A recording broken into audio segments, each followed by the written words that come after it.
नमस्कार, कैसे हैं आप सभी? तो और उम्मीद दोनों है कि आप सभी बहुत अच्छे होंगे। तो बहुत-बहुत स्वागत है आपका, वेलकम खुशामदीद to my channel RA only love. आइए छोटा-सा एक रीकैप लेते हैं।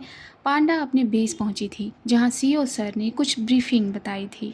वहां से लौटने पर गीतिका को उसने कॉल किया था, तो गीतिका का फ़ोन स्विच ऑफ आया था। एक बार नहीं, चारों बार स्विच ऑफ आया, जिससे नाराज़ हो गई थी पांडा। उसकी नाराज़गी को गीतिका ने दूर किया था अपनी टी शर्ट और अपनी चॉकलेट के द्वारा। रोगन जोश भी बनाने गई थी वो, वैसे ही जैसे पांडा को पसंद है, बना कर लाई थी और फिर इन दोनों ने वो नोश भी फरमाया था। तो यही रिकैप था। आइए आगे चलते हैं। गीतिका की निगाहें अपने आईपैड में धंसी हुई थी। वो कुछ क्लूज़ को एडिट कर रही थी, तभी सामने उसका सेल फ़ोन बज गया था। उसने फ़ोन उठाकर अपने कान पर लगाया था और अपने हाथ को फ्री करते हुए उस फ़ोन को कंधे और कान के बीच में फंसा लिया था। क्या हुआ, बोल। उसने अपने दोनों हाथ फ्री कर लिए थे। दोनों हाथों से अब वो अपने आईपैड पर काम करने लगी थी। गीतू, मैंने आर्टिकल लिख दिया है, तुझे मेल कर दिया है, तू चेक कर लेना। और हाँ, हिंदी वर्जन तुझे ही टाइप करना होगा। अनु की बात सुनते सुनते गीतिका अपनी एडिटिंग में बिजी थी। डोंट वरी, मैं चेक कर लूँगी। और हाँ, हिंदी के शब्द मेरे पहुँच गए हैं सूरज के पास। वाह, सही है।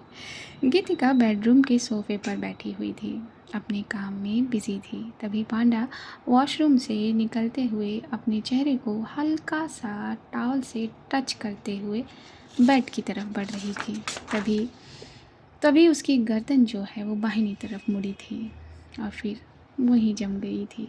उसने देखा ब्रेनलेस किस तरह अपने काम में लीन है।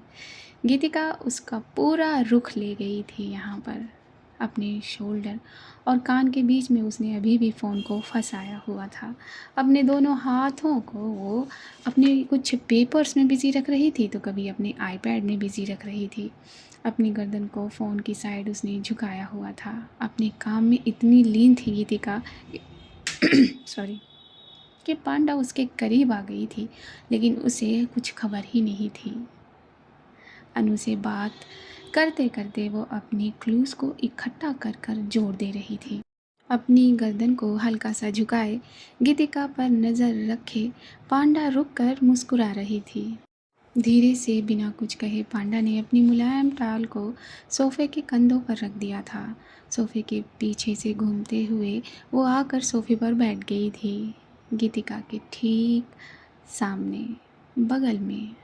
पांडा ने गीतिका का फ़ोन अपने हाथ में पकड़ लिया था, जिससे अचानक बोलती हुई गीतिका चुप हो गई थी और उसकी निगाह पैर से घूमकर पांडा की नज़रों में पड़ गई थी और बस वहीं रुक गई थी। उसके लब भी रुके थे, उसके हाथ भी काम करते करते रुक गए थे, उसकी आंखें भी रुक गई थी पांडा की आंखों में। सामने से फ़ोन पर अनु गीतिका गीतिका चिल्ला रही थी, मगर जैसे गीतिका को उसकी बात सुनाई ही नहीं दे रही थी। अगर कुछ सुनाई दे रहा था तो पांडा के दिल की धड़कन, और उसके अलावा उसे कुछ भी सुनाई नहीं दे रहा था। जैसे उसे अपनी सांसों का भी था नहीं लग रहा था। अनु की आवाज़ फ़ोन से बाहर तक आ रही थी, जो पांडा को साफ सुनाई दे रही थी। उसकी आवाज़ पर पांडा ने आँखों और भौं से गीतिका को फ़ोन पर बोलने का इशारा किया था। आ, हाँ हाँ हाँ हाँ, क्या हुआ, क्या बोल रही है तू?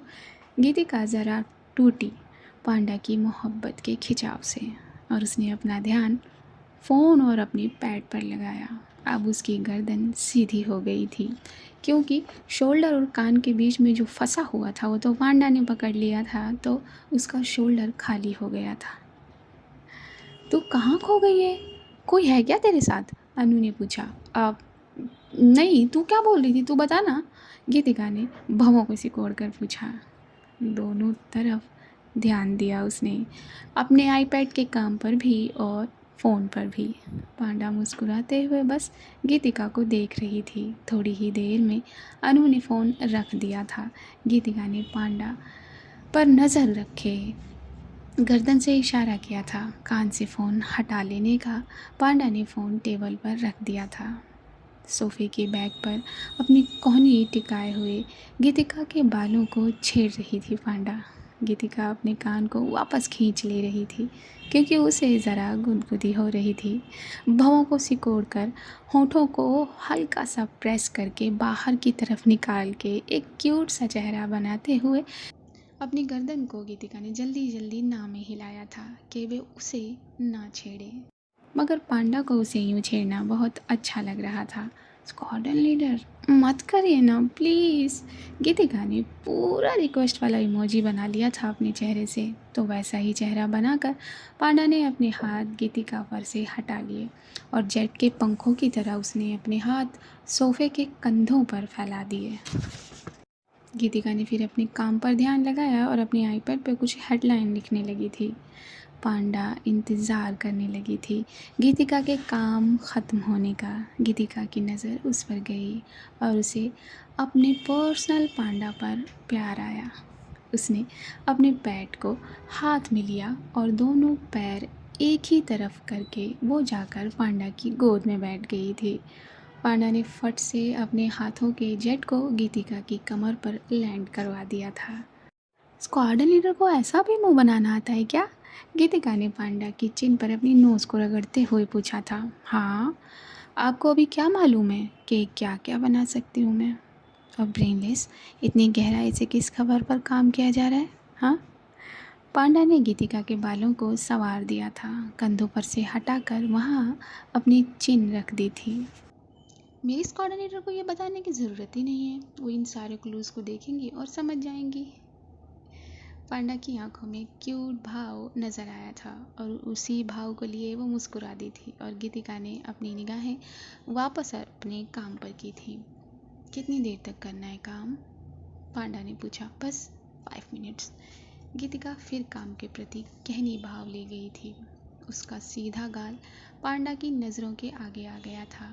पांडा खामोशी से उसके गाल को देखती रही थी। अगर आप मुझे ऐसे देखेंगी तो 5 की जगह 20 मिनट लग जाएंगे स्क्वाड्रन लीडर। गीतिका ने अपने पर पांडा की नज़रों को भांप कर कहा था। पांडा ने फट से वहाँ अपने लबों को रख के वहाँ एक चुंबन दे दिया था। और अब? धीरे से पूछा था पांडा ने। स्क्वाड्रन लीडर, अब तो और मुश्किल हो जाएगा।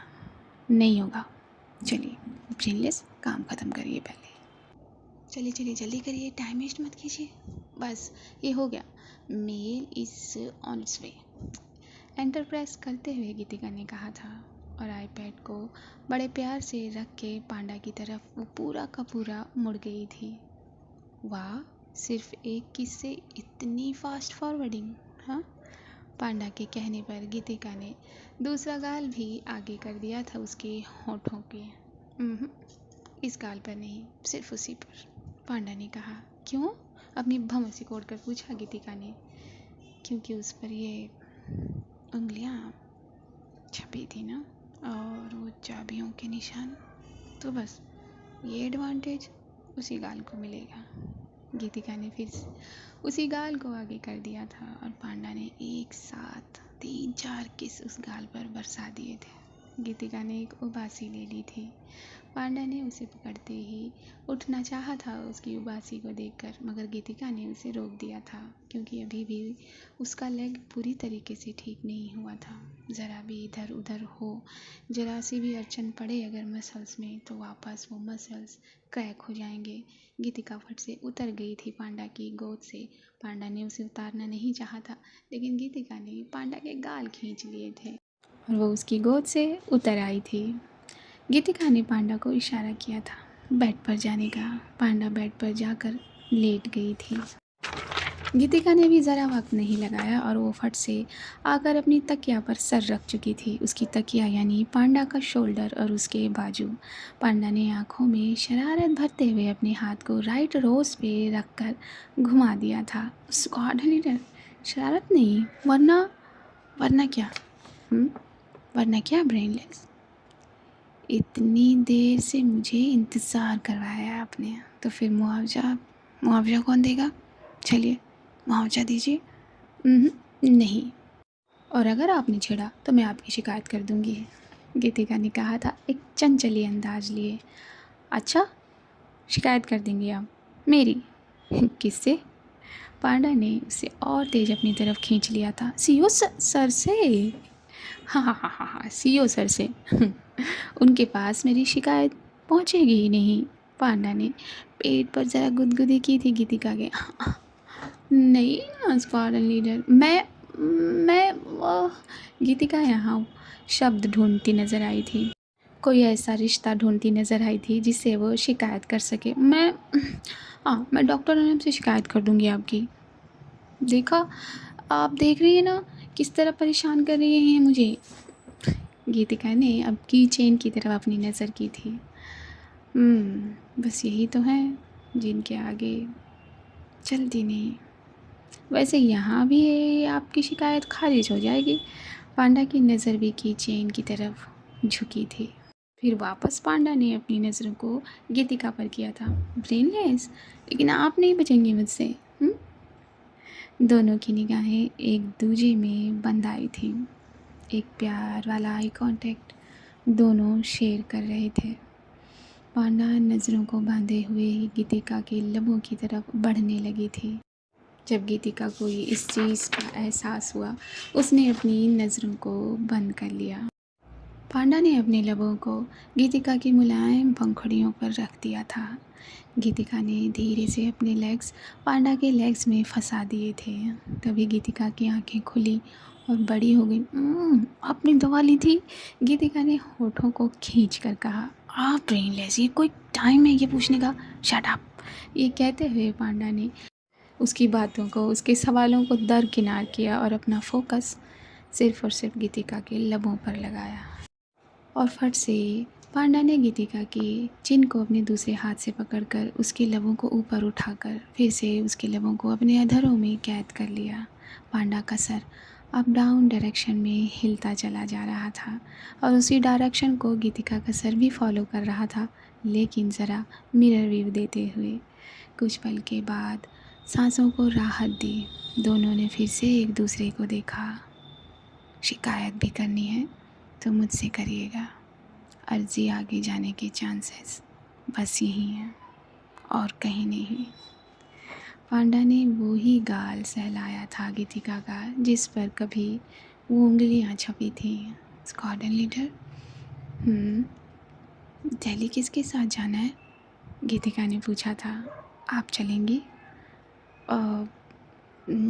वो गीतिका थोड़ी देर चुप रही थी, यही कहीं के शब्द ढूंढ रही थी। नहीं। क्यों? क्या ये काम लंबा चलने वाला है आपका? पांडा ने पूछा।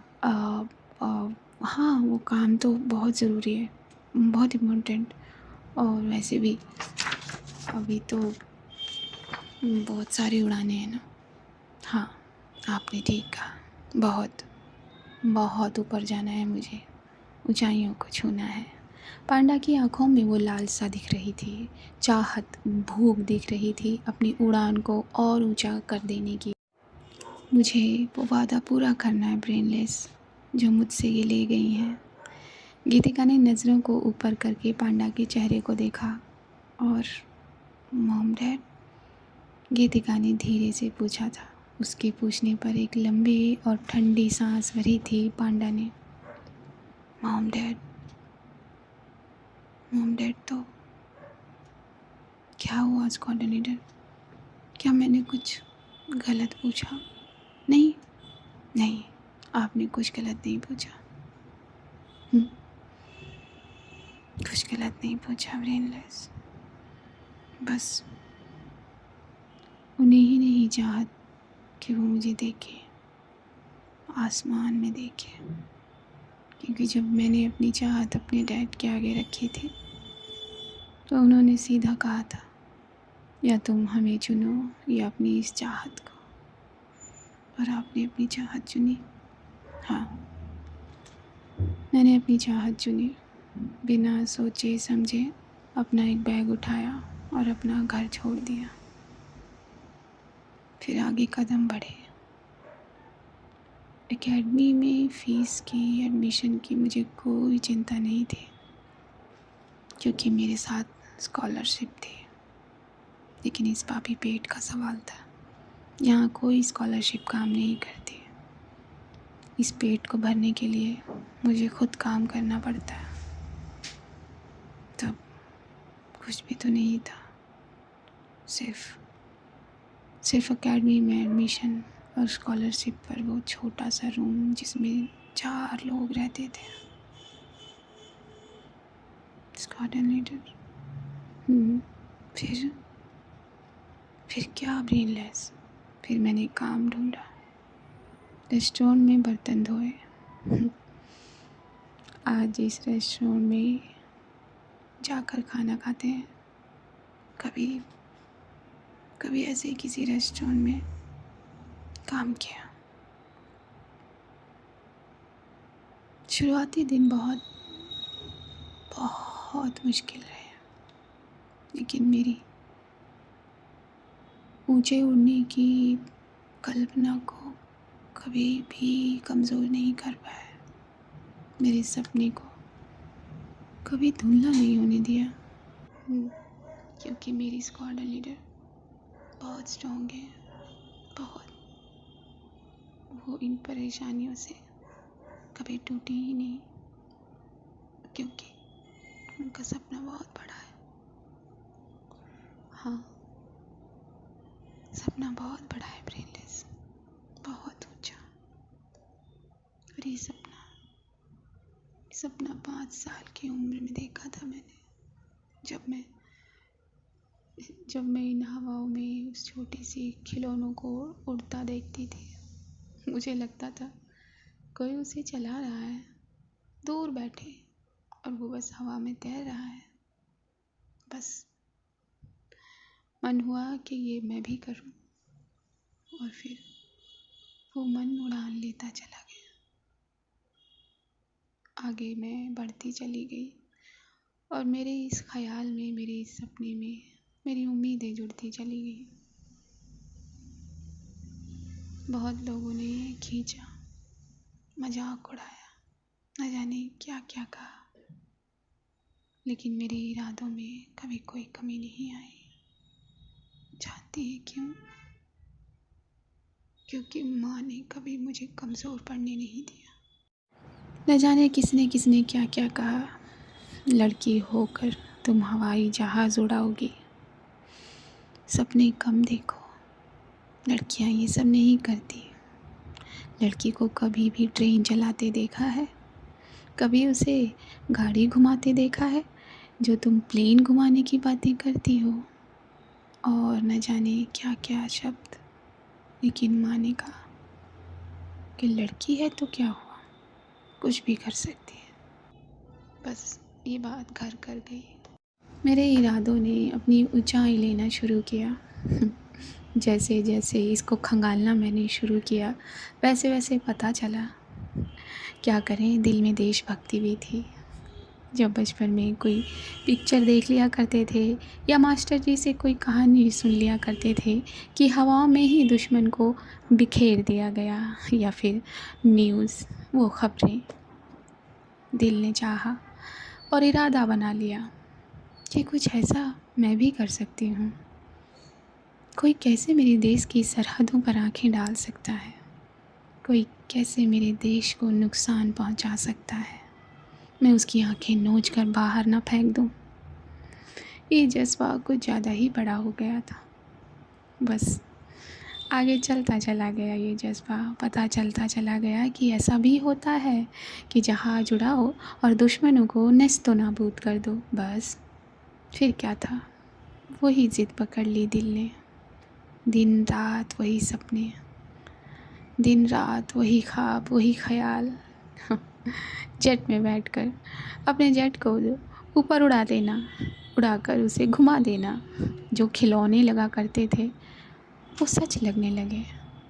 बस मैंने ठान लिया, मुझे आसमान में उड़ना है। और सिर्फ उड़ना ही नहीं है, अपने देश के लिए उड़ना है।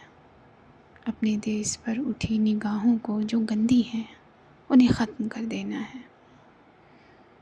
जब ये ख्वाब, ये ख्याल, ये सपना मैंने अपने डैड को बताया, डैड ने ऑप्शन दे दिया, और बस माँ को अपनी कसम दे दी कि अगर वो मुझसे बात करेंगी तो वो उनका मरा मुँह देखेंगे। इसलिए मैंने कभी माँ से कांटेक्ट करने की कोशिश नहीं की, ब्रेनलेस नहीं की। इन सारी बातों में इन दोनों की आइज़ एक दूसरे के अंदर थी। गीतिका चुपचाप सुनती चली जा रही थी जो पांडा कह रही थी। बहुत मुश्किलें आई मेरे रास्ते में, बहुत। फिर मुझे डॉक्टर अनम मिली।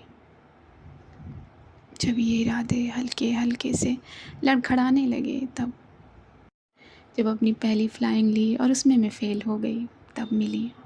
तब उन्होंने मेरा हाथ थामा और फिर मुझसे कहा, ऊंचा उड़ जाने के लिए एक बार ज़मीन तलाशना भी ज़रूरी है। और बस मैं आगे बढ़ती चली गई। जब जब मैं कमज़ोर पड़ी, तब तब उन्होंने मेरी हथेली को थामा, मुझे अपनी बाहों में समेट कर अपनी सारी एनर्जी मुझ में ट्रांसफ़र कर दी। वो उनका दिल बहुत बड़ा है। था नहीं कहूँगी मैं, ब्रेनलेस नहीं, बिल्कुल नहीं कोऑर्डिनेटर, क्योंकि वो है हमारे बीच। हाँ, आपने ठीक कहा। बोल और बता पांडा रही है, लेकिन आंखें गीतिका की रो रही हैं। क्या हुआ ब्रेनलेस? मुझे इन आँखों में आंसू नहीं चाहिए, अपना प्यार देखना है, समझिए आप। और आपने ठीक कहा, वो यही है हमारे बीच। नहीं कोऑर्डिनेटर, आपके अंदर है वो।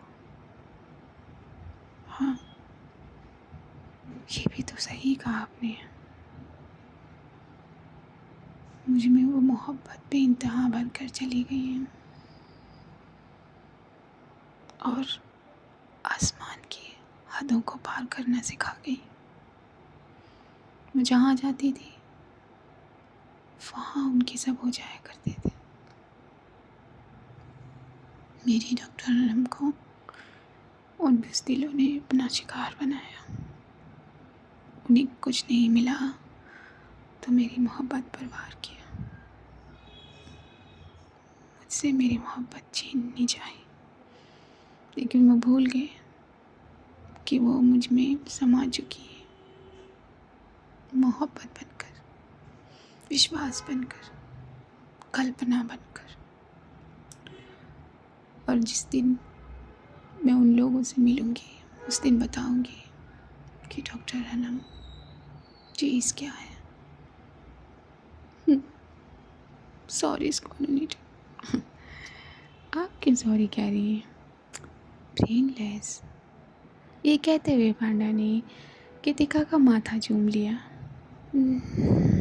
वो बस, कितना रोती हैं आप? ये वैली की सारी बर्फ़ क्या अंदर जाकर जम गई है, जो वक्त पर वक्त पिघलती रहती है?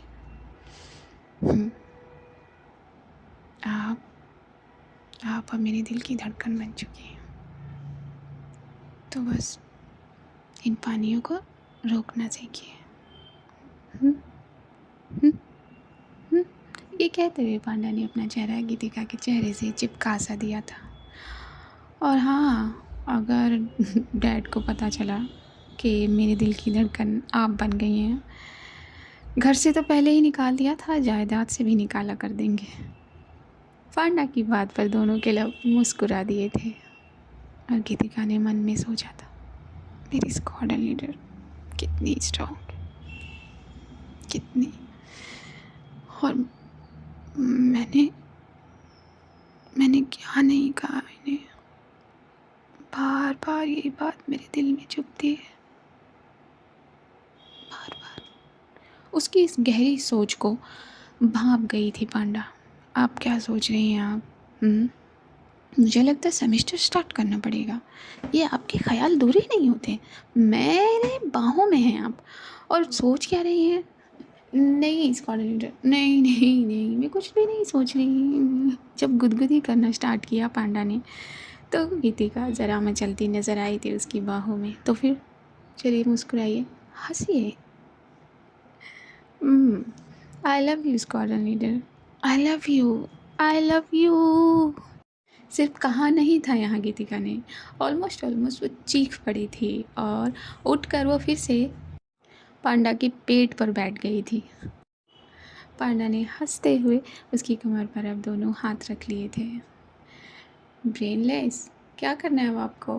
हाँ, वाइन तो नहीं पिया आज आपने फिर क्या पिया है? मैंने मैंने अपनी स्क्वाड्रन लीडर का प्यार, ये कहते हुए गीतिका बैंड हो गई थी और उसने अपना चेहरा पांडा के चेहरे के ऊपर रख दिया था। अपने दोनों हाथों में पांडा के चेहरे को भर लिया था। अब क्या करना है?